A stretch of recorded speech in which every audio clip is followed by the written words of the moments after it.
하나님 말씀은 로마서 3장입니다. 로마서 3장 21절부터 31절까지입니다. 이제는 율법 외에 하나님의 한 의가 나타났으니 율법과 선지자들에게 증거를 받은 것이다. 곧 예수 그리스도를 믿음으로 말미암아 모든 믿는 자에게 미치는 하나님의 의인이 차별이 없느니라.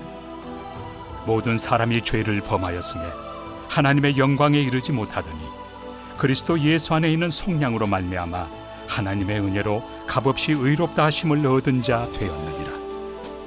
이 예수를 하나님이 그의 피로써 믿음으로 말미암는 화목제물로 세우셨으니 이는 하나님께서 길이 참으시는 중에 전에 지은 죄를 간과하심으로 자기의 의로우심을 나타내려 하심이니 곧 이때에 자기의 의로우심을 나타내사 자기도 의로우시며 또한 예수 믿는 자를 의롭다 하려 하심이라. 그런즉 자랑할 데가 어디냐? 있을 수가 없느니라. 무슨 법으로냐? 행위로냐? 아니라 오직 믿음의 법으로니라. 그러므로 사람이 의롭다 하심을 얻는 것은 율법의 행위에 있지 않고 믿음으로 되는 줄 우리가 인정하노라. 하나님은 다만 유대인의 하나님이시냐? 또한 이방인 하나님은 아니시냐? 진실로 이방인 하나님도 되시느니라. 할례자도 믿음으로 말미암아 또한 무할례자도 믿음으로 말미암아 의롭다 하실 하나님은 한 분이시니라. 그런즉 우리가 믿음으로 말미암아 율법을 파기하느냐? 그럴 수 없느니라. 도리어 율법을 굳게 세우느니라. 아멘.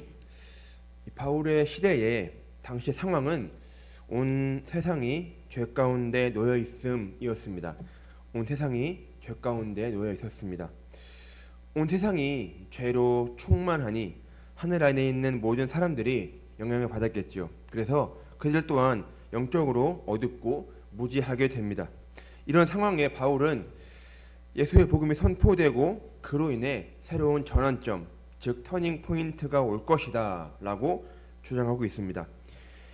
21절 보시면 처음에 이제는 이 단어가 보이실 겁니다. 이 단어는 주님의 구원 사역을 통해 새로운 시대가 시작되고 있음을 드러내는 그런 단어이고요. 어둠 가운데 있던 사람들에게 하나님의 구원 역사가 오는 것이다. 바로 증거하는 단어입니다. 하나님이 그 당시에 사람들에게 의의 길을 열어주려고 하신다라는 것이죠. 이것은 얼마나 좋은 기회가 되었겠습니까? 그런데 이 좋은 기회를 앞두고 사람들에게 또 그 시대에 몇 가지 문제가 있었습니다. 첫 번째는요, 유대인들의 잘못된 또 지나친 특권 의식이었습니다. 당시 유대인들은 율법과 할례라는 종교적 기준에 기대어서 자기들은 반드시 구원받을 것이다 믿은 것이죠.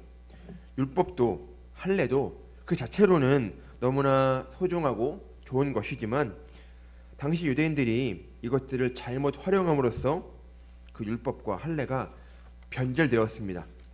그리고 그 안에 자기 자랑과 또 남을 향한 정죄함이 있었기 때문에 제일 중요한 하나님의 은혜를 놓친 것입니다. 유대인들은 율법을 지키는 것으로 하나님의 심판을 피할 수 있었다라고 믿은 것이고 하나님 앞에서 또 하나님 보시기에 자기들이 자랑할 수 있는 공적을 가진다라고 믿었습니다. 두 번째는요, 당시 유대인들은 헬라인들과 이방인들과 섞이지 않으려고 했습니다. 이방인들의 종교나 그들의 생활 방식 또는 그들의 문화가 유대인들의 정결법에 위배되는 부정함이 있지 않을까 하는 두려움에 빠진 것이었죠. 또 하나님께 선택받은 백성이라는 그 우월감 때문이기도 했을 겁니다. 이 우월감이 자기들을 특별하게 만들어준다라고 여긴 겁니다. 그래서 그들은 헬라파 유대인들, 이방인들과 섞이기를 거부한 것이죠. 오늘 본문에서 바울은 율법의 행위와는 아무 상관이 없는 하나님의 한 의가 있다라고 주장하고 있고 하나님이 자기 백성을 의롭게 만드는 믿음의 행동이 있음을 우리에게 알려주고 있습니다. 믿음의 행동을 하게 하는 믿음의 법, 이것인데요. 이로 보건대 믿음은 예수님의 십자가 위에서 드러난 하나님의 은혜를 우리에게 또 우리가 받아들이게 함으로 구원의 길을 열어주는 것임을 우리가 믿는 것입니다. 그리고 나에게 주어진 나에게 구원을 선물하신 하나님의 기대가 무엇인지 알아가는 것이 너무나 중요한 것이죠. 이것이 바로 성도의 신앙 여정인 것입니다. 다음으로 중요한 키워드는 하나님의 의인데요. 하나님의 의, 이것은 하나님의 공의라고 부르기도 합니다. 하나님의 의와 하나님의 공의는 같은 단어인 것이죠. 하나님의 공의는 그 아들 예수가 세상 죄를 지게 하는 그것으로 성취되었습니다. 이 때문에 바울은 예수님 안에 있고 예수님 믿는 자들을 의롭게 한다라고 강조하고 있는 것이죠. 이것은 율법을 행하는 측면으로 봐도 동일하고 마찬가지입니다. 하나님의 율법 요구를 완벽하게 만족시키고 성취하신 그 예수님을 믿는 것으로 그 믿음 가지고 율법을 온전하게 성취하였다고 바울은 강조하고 있는 것입니다. 율법으로는 아무리 노력한다 해도 이루어질 수 없는 인간에게 하나님은 은혜의 길을 여신 것입니다. 그러므로 율법은 죄를 깨닫게 하고 우리를 하나님께로 인도하는 거룩한 안내자임을 우리가 믿는 것이에요. 여러분, 율법의 원래 목적은 한 가지입니다. 그 율법에 믿음이 들어가야지만이 그때부터 완벽하게 되는 것임을 기억하게 되기를 간절히 바라는 것이죠. 성도 여러분, 기도를 많이 하는 것보다 더 중요한 것은 기도의 내용이고요. 신앙생활의 연수가 긴 것보다 더 중요한 것은 방향성과 밀도입니다. 봉사도 마찬가지예요. 양보다는 질입니다.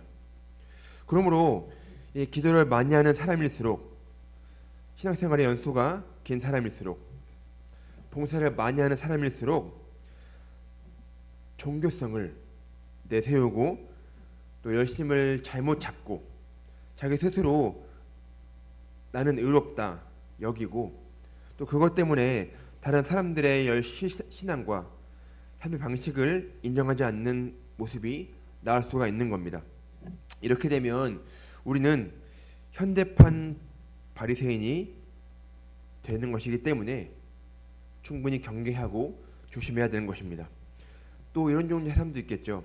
어떤 사람은 나는 법을 어기지 않고 남에게 피 안 주고 살았다. 혹은 나는 하나님 없이도 양심적으로 선하게 착하게 살았기 때문에 괜찮다라고 주장할지 모르겠습니다. 이런 두 부류의 사람들도 옳지 못합니다. 왜냐하면 그들의 기준은 하나님이 아닌 나이기 때문에 그런 것이죠. 그러므로 우리는 신앙과 신앙생활을 분명히 구분해야 됩니다. 신앙과 신앙생활은 분명한 차이가 있는데요. 신앙은 하나님과 나와의 1대1 관계입니다. 그러나 신앙생활은 하나님과 우리와의 관계입니다. 이 차이인 거예요. 여기서 우리라 함은 나와 함께 신앙과 믿음을 공유하는, 가지고 있는 나처럼 똑같이 하나님의 은혜를 받아야 하는, 그리고 하나님의 은혜가 필요한 내 옆에 있는 그 사람, 그 성도인 것입니다. 그런가 하면 우리는 이 구원에 대해 이야기할 때 언제부턴가 어떤 교회들에서 혹은 몇몇 사람들은 이렇게 구원에 대해 주장할지 모르겠습니다. 이런 거죠. 너무 쉽게 믿기만 하면 구원받는다. 이런 교리와 소리에 익숙해진 나머지 하나님의 의라는 개념을 잊고 사는 것 같습니다. 그러다 보니 이 구원을, 하나님의 구원을요, 너무나 값어치 없는 하찮은 것으로 혹은 값싼 개념으로 전락시켜 버립니다. 우리는 성경이 말하는 진정한 구원이 무엇인가, 그 의미를 꼭 알아야 하겠습니다. 성경은 그래서 하나님의 구원 혹은 이 믿음을 이야기할 때 언제나 의와 함께 이야기합니다. 하나님의 의가 없이는 그 누구도 구원받을 수 없는 거예요. 우리가 율법을 행하는 것으로 하나님의 의에 이르는데 실패했기 때문에, 혹은 실패하자 예수님이 우리를 대신해서 십자가에 못 박히심으로 값을 치렀고 또 우리에게 그 의를 선물해 주신 것임을 우리가 믿는 것이죠. 그렇게 얻은 그 의로 우리는 구원을 받고 지금 그 구원을 누리고 있는 것입니다. 이러보건대 하나님의 의는요, 예수를 믿는 믿음을 통해 우리에게 주어지는 것이고, 누구든지 그 믿음을 가지고 있으면 하나님의 의를 받고 누릴 수가 있는 것입니다. 그래서 오늘 말씀에 이런 표현이 있죠. 모든 사람이 죄를 지었고 하나님의 영광에 이르지 못한다 라고 기록하고 있는 것입니다.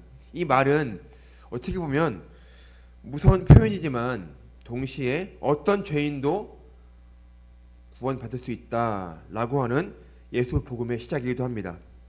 여러분, 하나님의 의는 하나님 나라의 시민이 가져야 하는 유일한 정체성임을 우리가 믿는 것이에요.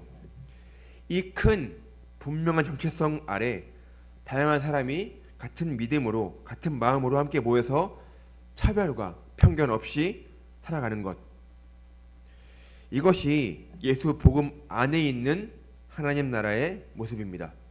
다시 한번요. 다양한 사람이 같은 마음과 모습으로 함께 모여서 차별과 편견 없이 살아가는 것, 이것이 바로 예수 복음 안에 있는 하나님 나라의 정체성의 모습입니다. 여러분, 마지막 중요한 키워드는요, 25절에 보듯이 화목제물입니다. 화목제물.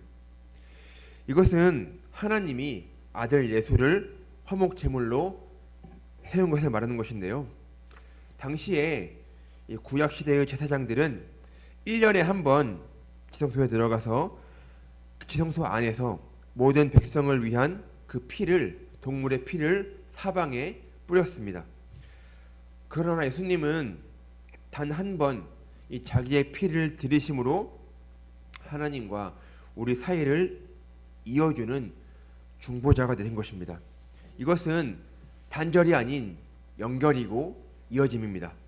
더 이상의 동물의 피는 필요 없고 예수의 피로 모든 것들이 끝난 것이에요. 이 사건이 하나님의 공의와 사랑을 동시에 드러낸 은혜적인 사건입니다. 그래서 우리에게는 하나님의 은혜가 너무나 필요한 것이죠.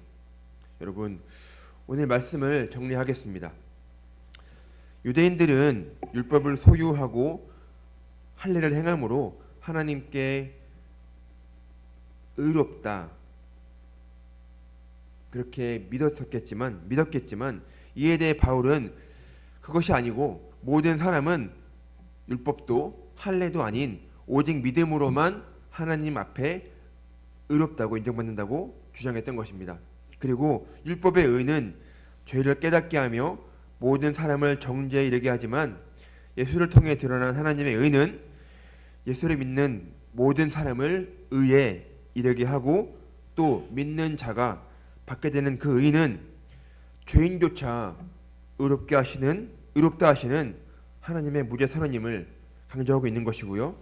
세 번째로 우리가 의롭다고 인정받는 근거는 율법에 있지 않고 십자가에서 죽으시고 부활하신 예수님의 대속 사건에 또 구원 사역에 있는 것임을 분명히 밝히고 있는 것입니다. 그러니 우리는 예수께서 십자가에서 이루신 구원을 믿을 때, 그 믿음을 가질 때 모든 사람으로서 하나님께 의롭다고 인정받는 것임을 우리가 믿는 것입니다. 그렇다면 이렇게 우리는 적용할 수 있겠죠. 나는 과연 무엇을 근거로 하나님 앞에 의롭다고 여김받고 있는가? 이 질문을 가지고서 오늘 새벽에 기도하시고 답을 얻게 되는 오늘 새벽 되기를 간절히 축복합니다. 함께 기도하겠습니다. 거룩하신 하나님, 오늘 말씀을 들으면 우리는 이 적용 질문을 나에게 스스로 할 수 있겠습니다. 나는 과연 무엇을 근거로 하나님 앞에 의롭다고 여기는지, 하나님 성령님의 감동을 받게 하시고 충분하게 기도하게 하시며 그 답을 하나님께서 우리에게 주실 것임을 믿사오니 하나님 간절하게 부르짖게 하시고 하나님을 찾고 또 찾을 수 있게 인도하여 주시옵소서. 하나님, 지금을 살아가며 우리가 하나님의 자녀로서의 삶을 위해 기도드립니다. 주여, 우리의 성품과 행실이 아버지 영광을 드러낼 수 있게 도와주시옵소서. 우리가 살아가는 모든 삶의 자리에서 말로만이 아니라 우리의 삶으로 예수를 증거하는 자 되게 하시고 거룩함과 진실함으로 예수님 명예를 높여드리는 아들과 딸 될 수 있게 도와주시옵시며, 우리를 보는 모든 사람들이 저 사람은 하나님의 사람이다 라고 말할 수 있도록 우리 안에 구원의 증거와 구원의 이유와 하나님의 증거와 예수의 흔적이 보일 수 있게 인도하여 주시옵소서. 하나님, 이 시간 간절히 바라고 원하오니 한 사람 한 사람을 개별적으로 만나주시고 한 영혼 한 영혼의 갈급함을 하나님의 놀라우신 은혜로 채워 주시옵소서. 우리 가운데 지치고 힘이 없으며 외롭고 병든 자가 있다면 하나님 그 사람을 하나님 주의 사랑으로 하나하나 돌보시고 안수하시며 만지시고 위로하여 주시옵소서.